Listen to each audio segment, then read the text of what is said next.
இங்கு வெற்றி பெற்று மேடையில் இருக்கும் மாணவர்களுக்கும் விழாக்கு வந்திருக்கும் பெரியோர்களுக்கும் அகரம் மாணவர்களுக்கும் பத்திரிகை தொலைக்காட்சி நண்பர்களுக்கும் புகைப்பட நண்பர்களுக்கும் ஊடக நண்பர்களும் எல்லாருக்கும் வணக்கம்.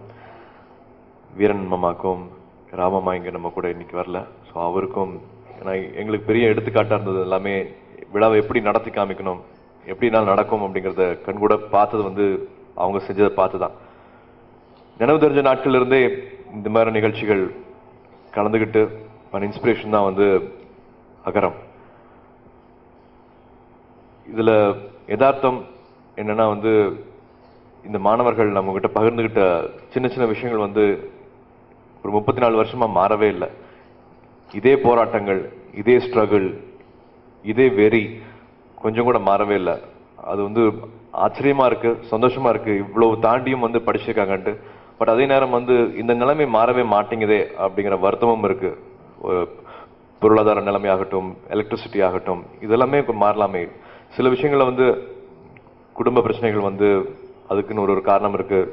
அது நம்ம கையில் இல்லை, சிலது நம்ம கையில் இல்லை. பட் மற்ற விஷயங்கள் எல்லாமே மாறலாமே அப்படிங்கிற ஒரு வருத்தம் இருந்துட்டே இருக்கு. எனக்கு ஒரு நடிகனா இப்படி நடிச்சுட்டு ஒரு வாழ்க்கை வாழ்ந்துட்டு போயிட்டா வாழ்க்கை முழுமை அடைஞ்சிருமான்னா இல்லை. எனக்கு வாழ்க்கை முழுமை அடைஞ்சிருச்சுன்ட்டு நான் சந்தோஷப்பட்டுப்பேன்னா அது என்னால் அகரம் ஃபவுண்டேஷன் ஒரு விஷயத்த எடுத்து ஆரம்பிச்சு எல்லாரும் கூட சேர்ந்து பண்ண முடிஞ்சதுன்னு நினைக்கும் போது தான் என்னோட வாழ்க்கை முழுமை அடைஞ்சுதான் நான் நம்புறேன். அதுக்கு எல்லாத்துக்கும் நான் நன்றி சொல்லணும். இங்க இருக்கிற அத்தனை பேருக்கும் நான் நன்றி சொல்லணும். வாலண்டியர்ஸ்ல இருந்து நிச்சயமாக என் குடும்பத்தை சார்ந்த அத்தனை பேருக்கும், ஞானவேலுக்கும், ஜெயஸ்ரீக்கும் அத்தனை பேருக்கும் நான் நன்றி சொல்லணும். இது பெரிய ஒரு மாற்றத்தை உண்டு பண்ணிட்டு இருக்கு அப்படிங்கிற நினைக்கும் போது எனக்கு நிஜமே ரொம்ப சந்தோஷமா இருக்கு. இங்க இருக்கிற மாணவர்கள் கேட்டுட்டாங்க, இவ்வளோ மார்க்ஸ் வாங்கியிருக்கோம், இவ்வளோ கட் ஆஃப்ல மருத்துவம் படிக்க முடியல, இன்ஜினியரிங் படிக்க முடியலன்ட்டு. கல்யாணி ஐயா சொன்ன மாதிரி அகரமுக்குன்னு ஒரு விதிமுறைகள் இருக்கு. நிச்சயமாக உங்களோட விண்ணப்பத்தை அகரம்ல எடுத்துப்போம். ஏன்னா நிறைய மாணவர்கள் எங்களை எடுத்துக்க முடியாம அதுல பெஸ்ட் டிசர்விங் மாணவர்கள் மட்டுமே நம்ம இந்த வருஷம் எடுத்து பண்றோம். ஸோ அதுலயும் நீங்க உங்க விதிமுறைகள் படி நீங்க உள்ள வந்தீங்கன்னா நிச்சயமாக அகரம் ரெடியா இருக்கு உங்களை ஹெல்ப் பண்றதுக்கு. நீங்க படிக்கணும்னு நினைக்கிற இன்ஜினியரிங்கும் மெடிக்கல் சீட்டும் வாங்கி கொடுக்கறதுக்கு, அது எங்க இருந்தாலும் வாங்கி கொடுத்தலாங்கிற நம்பிக்கை எனக்கு இருக்கு. ஸோ டெஃபினெட்லி அகரம் விதிமுறைகள் படி அப்படின்னா நிச்சயமாக வாங்க முடியும். இந்த போராட்டத்தை மட்டும் விட்டுற வேண்டாம் அப்படின்னு நான் சொல்லுவேன். அடுத்து வர மாணவர்களும் இந்த பத்திரிகையில படிச்சுட்டு தயார் பண்ணிட்டு இருக்கிற மாணவர்கள் உங்களோட ஸ்ட்ரகிள்ஸை நம்புங்க. ட்ரஸ்ட் யோர் ஸ்ட்ரகிள் அப்படின்னு சொல்லுவேன். அந்த முயற்சிகளை நீங்க பண்ற சின்ன சின்ன எடுத்துக்கிற முயற்சிகளை அதுக்கு மரியாதை கொடுங்க. அதை முழுமையாக நம்புங்க. அது மட்டுமே உங்களோட வாழ்க்கையை உயர்த்தும்.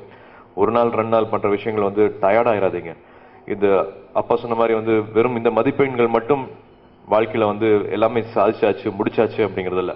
வாழ்க்கைங்கிறது நிஜமா அடுத்தடுத்த பிரச்சனைகளும் அடுத்தடுத்த ஸ்ட்ரகிள்ஸும் வந்துட்டே இருக்கும். அந்த ஸ்ட்ரகிள்ஸை ஃபேஸ் பண்றதுக்கு ரெடியா இருங்க. வெறும் புத்தக படிப்பு மட்டுமே முழுமையான படிப்பு கிடையாது, நம்மளை முழுமையாக்கிறாது. வாழ்க்கையை நல்லா படிங்க. வெளியில என்ன நடக்குதுங்கிறதையும் காது கொடுத்து கேளுங்க. நல்லதை மட்டுமே மனசுக்குள்ள வச்சுங்க, கெட்டதை மனசுக்குள்ள வச்சுக்க வேண்டாம். அட்லசன்ஸ் வயசு இது, நிறைய விஷயங்கள் உள்ள வரும். அப்படியே அணை போட்டு தடுத்துருங்க. எனக்கு அப்பா சொன்னது ஞாபகம் இருக்கும். 25 வயசு வரைக்கும் எந்த விஷயங்களும் அடிக்ட் ஆகாம இருந்தீங்கன்னா வாழ்க்கையில நீங்க எந்த விஷயத்துக்கும் அடிக்ட் ஆக முடியாது. எல்லாருக்கும் ஒரு பழக்கம் வரும். பழக்கம் ஒரு ஹேபிட்டா நம்மளை ஆக்குறதே அந்த ஹேபிட்ஸ் தான். நம்மளோட கேரக்டரை நம்மளை அடையாளப்படுத்துறதே நம்மளுக்கு இருக்கிற பழக்கங்கள் தான். அந்த பழக்கங்களை நல்ல பழக்கங்களா வச்சுங்க. அதுவும் ஒரு அடிக்ஷனா இருக்கும். நல்ல பழக்கங்களே ஒரு அடிக்ட் ஆகும். ஸோ அதுக்கு மட்டுமே அடிமை ஆயிக்கலாம். Wish you all the best, wish you all success and wish you all happiness in life. என் பொண்ணு இன்னைக்கு வந்திருக்கு இந்த விழா பார்க்கறதுக்கு. முதல் வாட்டி பொண்ணு வந்திருக்கு. ஸோ எங்களுக்கு இது ஒரு பெரிய ஆசீர்வாதம் மாதிரி, இது ஒரு பெரிய பிளெஸிங். எங்களால் இந்த விஷயங்களை எடுத்து நடத்த முடியுதுங்கிறது நாங்கள் சொல்றத மற்றவங்க கேட்குறாங்க, எங்களால் ஒரு விஷயத்த சேர்ந்து செய்ய முடியுது அப்படிங்கிறது ஒரு பெரிய ஆசீர்வாதம் மாதிரி. எனக்கு அதே ஆசீர்வாதம் என் பொண்ணுக்கும் கிடைக்கணும்னு நான் ஆசைப்படுறேன். இந்த மாதிரியான விஷயங்கள் அவள் பெரிய பொண்ணு ஆகும்போது அவளும் எடுத்து நடத்துறதுக்கான சக்தியும் கடவுள் அருளும் நிச்சயமாக இருக்கணும். So I'm happy to bring her here today with all your blessings. She must be also be able to do something like this. And பெரிய பேரழிவு உத்தராங்கல் நடந்தது பெரிய பேரழிவு. அந்த இராணுவத்தினருக்கு முதல்ல மனமார்ந்த நன்றிகள் எல்லா சார்பாகவும் சொல்லணும். அவங்க பண்ற ஒண்ணுமே இல்லாம ஒரு பேஸே இல்லாமல் எல்லாமே இல்லாமல் 3 வருஷம் 4 வருஷம் பின்னாடி போயிட்டோம் அப்படின்னு சொல்கிறாங்க. எந்த இதுவும் பார்க்காம இப்பவும் போராட்டிருக்கிற நம்ம இந்திய ராணுவத்தினருக்கு மனமாற நம்ம எல்லாமே நன்றி சொல்லணும், வாழ்த்துக்கள் சொல்லணும். ஸோ குடும்பம் சார்பாக பிஎம் ரிலீஃப் ஃபண்டுக்கு 10 லட்சம் ரூபாய் நாங்கள் கொடுக்கணும்னு ஆசைப்படுறோம். தேங்க்யூ. இந்த ஃபங்க்ஷன்னாலே எப்பவுமே வீட்டில் தான் நடக்கும். ரொம்ப வருஷமாக வீட்டில் நடந்த ஃபங்க்ஷன். ஸோ எங்களுக்கு எல்லாமே ஒரு இந்த ஸ்கூல் முடிஞ்ச உடனே வர்ற ஃபங்க்ஷன், பத்திரிகை நண்பர்களை பார்த்தா பயப்படுற ஃபங்க்ஷன், அடுத்த வருஷம் நீங்கள் வாங்கினீங்கள தம்பி எங்களை எப்பவுமே பார்த்து கேட்குற ஒரு ஃபங்க்ஷன். பட் அந்த 12th முடிச்சதுக்கு அப்புறமா அந்த ஃபங்க்ஷன் மேலே இருக்கிற பயம் போயிடுச்சு. இனிமேல் யாரும் நம்மளை பார்த்து கேள்வி கேட்க மாட்டாங்கன்னு. பட் சிவகுமார் கல்வி அறக்கட்டளைங்கிற அப்பா ஆரம்பித்த ஒரு விஷயம் தான் வந்து இன்னைக்கு அகரமாகும். இப்போ நாங்கள் சின்ன சின்ன விஷயங்களா எல்லாருக்கும் ஹெல்ப் பண்ணணும்னு நினைக்கிறதுக்கும் ஒரு முன்னோடியாக இருந்தது சிவகுமார் கல்வி அறக்கட்டளை. 1979 அப்பாவோட 100வது படம் ரிலீஸ் ஆச்சு. அந்த படமும் பெரிய ஹிட் ஆச்சு. அந்த படத்தோட வெற்றி விழாவில் வந்து அப்பாவோட எல்லா ப்ரொடியூசர்ஸ், இந்த 100 ப்ரொடியூசர்ஸ்க்கும் வந்து கேடயம் கொடுத்தாங்க. அதை வழங்கியது வந்து அப்போ முதல்வராக இருந்த எம்ஜிஆர் அவர். ஸோ அவருக்கு முன்னாடி இவ்வளோ நாளாக தன்னை வாழ வச்ச தமிழ் மக்களுக்கு திரும்ப என்ன செய்ய போகிறாங்கும் போது கல்விக்கு உதவி செய்யலாம்னு சொல்லி, அந்த காலத்தில் அப்பாவோட சம்பளம், ஒரு படத்துக்கான சம்பளம் 25,000 ரூபாயா இருந்துச்சு. அதை அப்படியே பேங்க்ல போட்டு அது வந்து வர்ற வட்டி எடுத்து மாணவர்களுக்கு பரிசு வழங்கலாம்னு முடிவு பண்ணியிருந்தாங்க. ஸோ 1980 தான் ஃபர்ஸ்ட் ஃபங்க்ஷன் ஆரம்பிச்சது. அதில் வந்து ஃபர்ஸ்ட் ஸ்டேட்டில் ஃபர்ஸ்ட் 12th எக்ஸாம்ஸில் ஃபர்ஸ்ட் வந்த மாணவருக்கு 1000 ரூபாயாகவும், ரெண்டாவது வந்தவங்களுக்கு 750 ரூபாயாகவும், மூணாவது வந்தவங்களுக்கு 500 ரூபாயா, 2250 ரூபா அந்த தொகை தான் ஃபர்ஸ்ட் ஆரம்பிக்கப்பட்டுச்சு.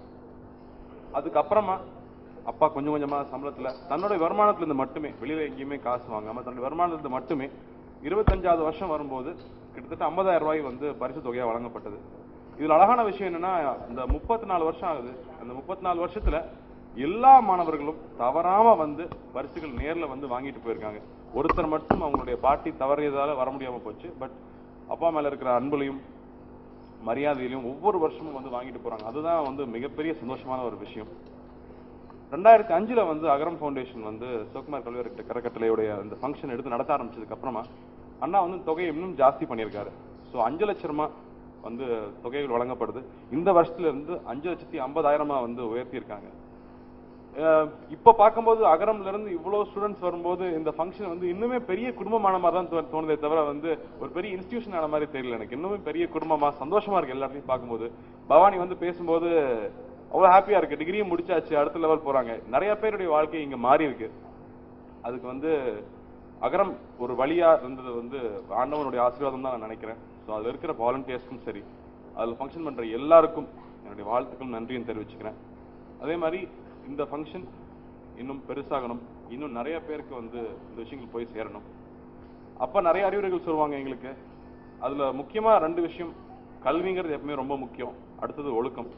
ஸோ ஸ்டூடெண்ட்ஸ்க்கு நான் சொல்லிக்கணும்னு நினைச்சா வந்து நல்லா படிச்சிருவோம், நீங்களாம் நிறைய மார்க் வாங்கிடுறீங்க, 2000க்கு 2000 வாங்கலாத அளவுக்கு எல்லாரும் படிக்க ஆரம்பிச்சிட்டீங்க.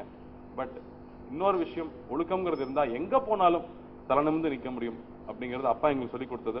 அதையும் நான் இங்கேயும் சொல்லிக்கிறேன். இந்த விழாவுக்கு வந்து அனைவருக்கும் நன்றி. தேங்க்யூ.